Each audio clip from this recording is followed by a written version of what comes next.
I am live, it says. Good to know.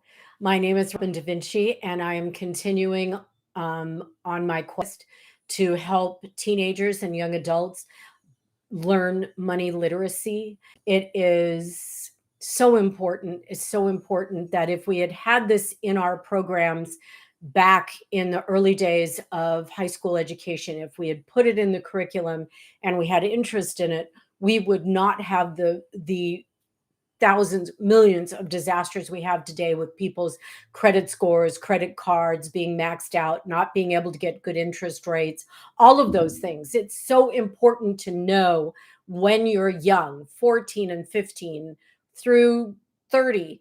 How do you manage your money? What do you do that will really help you? And today's topic is cash and ATMs.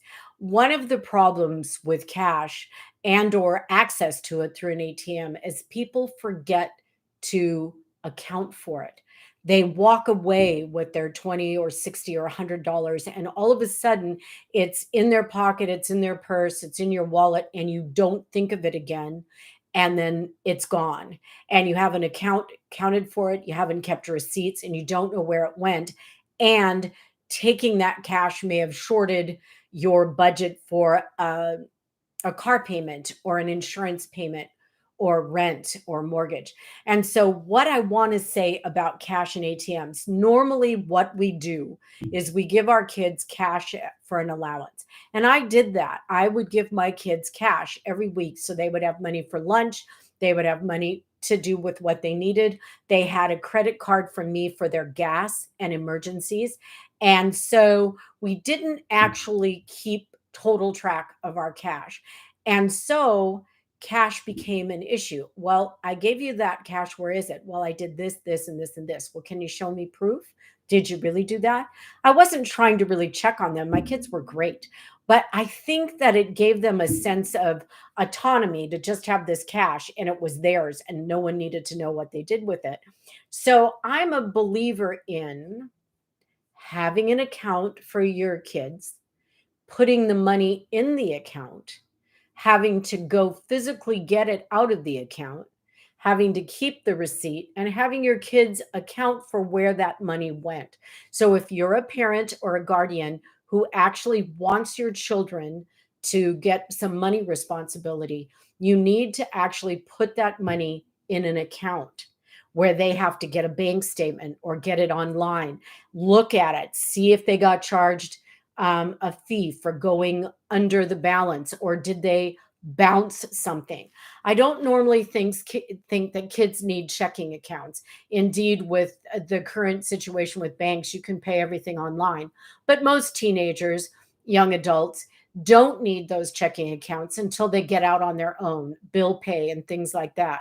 So that's another story for another day, how to manage that. But for right now, we're talking about cash and going to the ATM. So if you're giving your child an allowance and you want them to track that allowance and be more responsible, it needs to go into an account where they have to physically go get the money and then they have to account to you for what they did with it. It's so easy. They can do it on an Excel spreadsheet, but don't get lazy and don't ask them for it.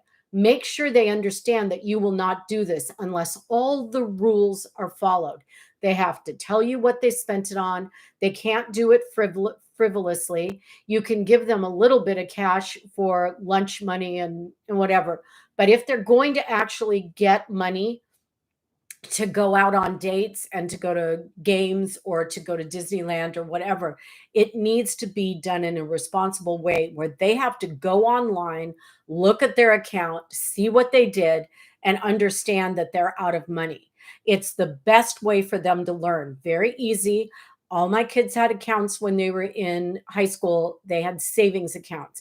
And if they wanted to use the money, they had to ask me to use the money. If they wanted to put money in from their birthdays, Christmas money, they put it in. And then they'd say, hey, my friends and I are going to Disneyland. I need $100. And I say, okay, we'll go to your account and we'll get it out. Now, it wasn't as easy to get money out of the bank in the 80s and 90s as it is now. So it's a little bit different. But the discipline comes from you, the parent. And you have to sit your kids down and actually talk about it. That means on a Thursday night at 8 o'clock, when things are hectic, everybody shows up at a table and you sit down and you talk to them. Now, if you have a problem with talking to your teen, I'm willing to step in and do more videos, more details where you can say, watch this video. So the more interest I get in this, the more I will start talking about it and provide hands on, detailed ways to have your kids be accountable for their money.